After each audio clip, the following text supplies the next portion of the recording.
Senator Booker. Mr. Chairman, I'm grateful that I'm recognized and grateful to be last and to know that this hearing has come to an end. Mr. Kim, I've had a chance to talk about you, but I have not had a chance to really talk to and about my friend Kristen Clarke. There is a tradition in the African American tradition of incredible artistry in the midst of oppression. We know that it was Langston Hughes who wrote a poem entitled Mother to Son, where he just simply said, life for me ain't been no crystal stair. As you sit with your son behind you, I am telling you and this nation that for you, life ain't been no crystal stair. You have come up from being a low-income American, facing childhood difficulties, benefited from the grace and the goodness that is our country, that helped to establish programs and opportunities that understand your genius would be better blossoming if we cared for one another and loved one another. And God, given an opportunity, what did you do with it? You have dedicated your life to our most sacred principles.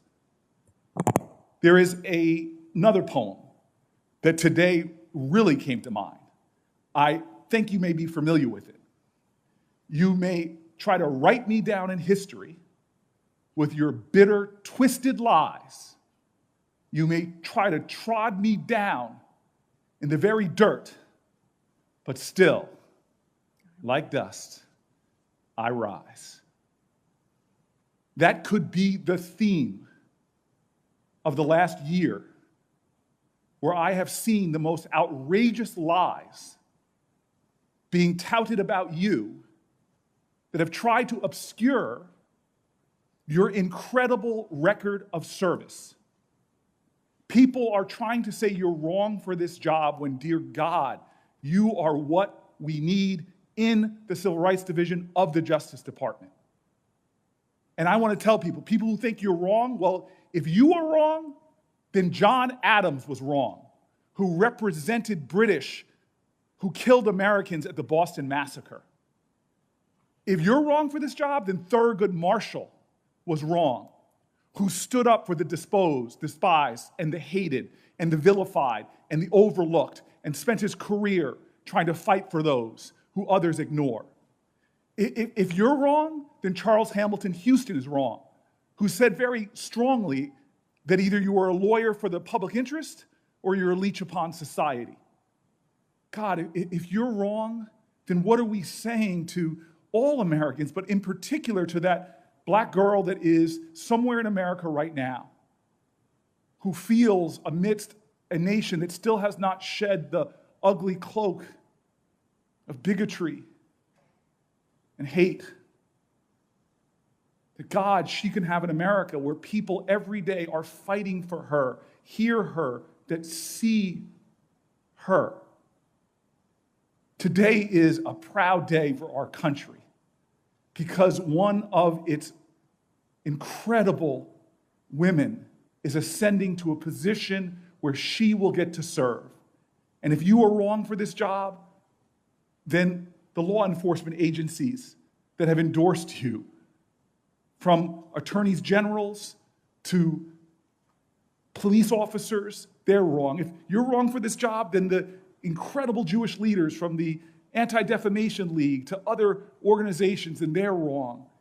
There is nothing that should disqualify you from doing this. In fact, the gratitude we should feel for you putting yourself out there yet again because you want to serve this nation that still struggles to make real on the promise of equal justice under the law, the promise of liberty and justice for all, and the hope that we can become, as John Lewis so eloquently said, a more beloved country.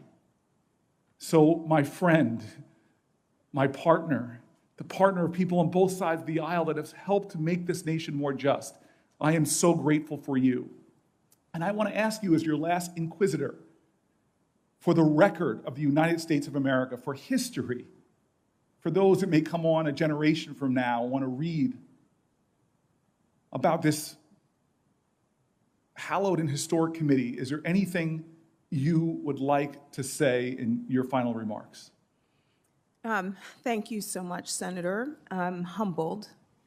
I think many people struggle to figure out what their calling is, and I feel blessed that I figured out what my calling is at an incredibly young age. And I've proceeded through life with a kind of laser focus on using the opportunities that I have been given to give back to those less fortunate. I feel blessed to wake up, to do work each and every day that allows me to do just that, to stand up for our nation's most vulnerable communities, to close those gaps between the haves and the have-nots. I do this work with my son in mind often. I think about him, a young Black teen, and the future that lies ahead for him. And my hope is that the work I do every day helps to tear down a wall here or a wall there that might make the path a little easier for him and for all kids like him. I'm humbled and I'm humbled to be sitting in this chair. And I am hopeful that the Senate will give me the opportunity to serve and to work alongside Attorney General Garland to help make real the promise of equal justice under law for all. Thank you very much, Senator. Mr. Chairman, can I just submit something for the record? Because I've had my staff fact-checking. It